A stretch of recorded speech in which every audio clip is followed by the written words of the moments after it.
delayed sword has more variations than maybe any other technique that I've seen.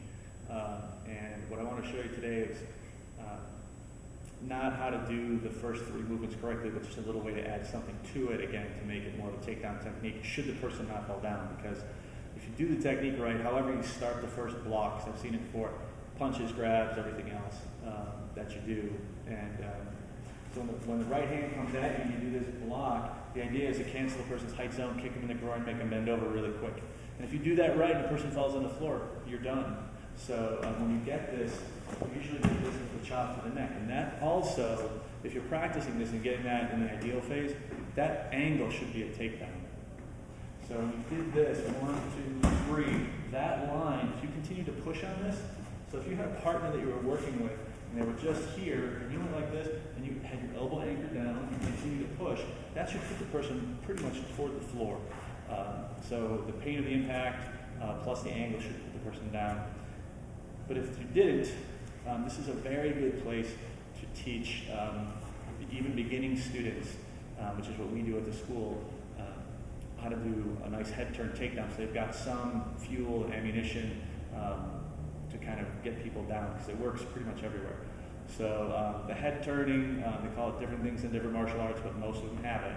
And so when you get to here, when you've gotten here, this hand's on his head, this one should be checking and seizing the hand. So you don't want this flopping around. So if you got to hold the hand and the head, all you do is take this, twist the head, bring it to here, just step back and you put the person on the floor. So that's a very basic way to do this. So you did the block, you did the kick, you did the chop, this gets to here, this goes up, his head goes through this bowl. So you can basically step anywhere to do this. Right now we're just going to step back. Okay. So this would continue on and do the arm break. So the takedown, I'll show you from the other side too. 1, 2, 3. This goes through here. This pushes this way because what you're doing is tying up the shoulder.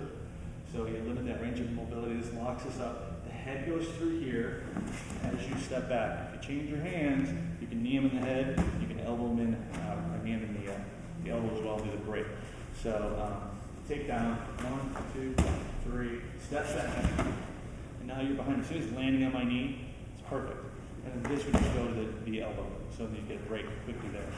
So learning this, takedown, 1, 2, 3, step, takedown. We have arm locks, you have anything else that you can do. But the takedown is the important thing we'll focus on here. So anytime you're doing neck work or hitting him in the head, that can just manipulate the skull. So what you want to do is turn the head offline. Okay, so you see that this goes right through that hole that you've created. So this pushes and this pulls, because this puts the pressure on the shoulder and that puts the pressure on his neck. So when you do this, this is the kind of thing that you want the person bent. You don't do this with the person standing straight up. So if you kicked them in the groin and it didn't work, or maybe you missed, and you're up here, this is not the time to try to do this. It won't work. So you have to get the person's height zone canceled. Even a little bit, so just he's off. So that's why you twist the head. And the step is what helps you get the backup mass and the leverage for the takedown, because you don't want to get into a fight where you're here, maybe he's up and you're trying to do this and he's resisting you. If he's resisting you and you step, that's what puts it through it. And you have wrist locks there. So as you're doing that, I'll show you that head angle.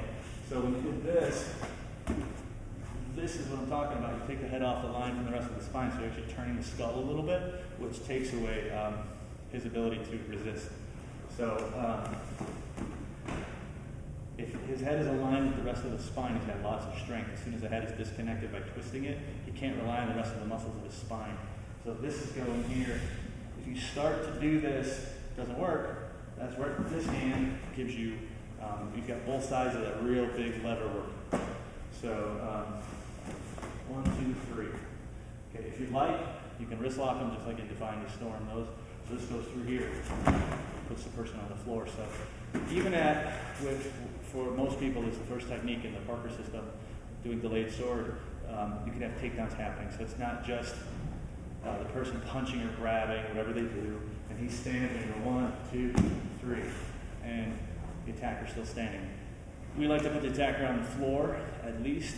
Hopefully he's incapacitated and can't continue to fight, and if he does, we go from there. But the idea is to take the person down and put him out as quickly as possible.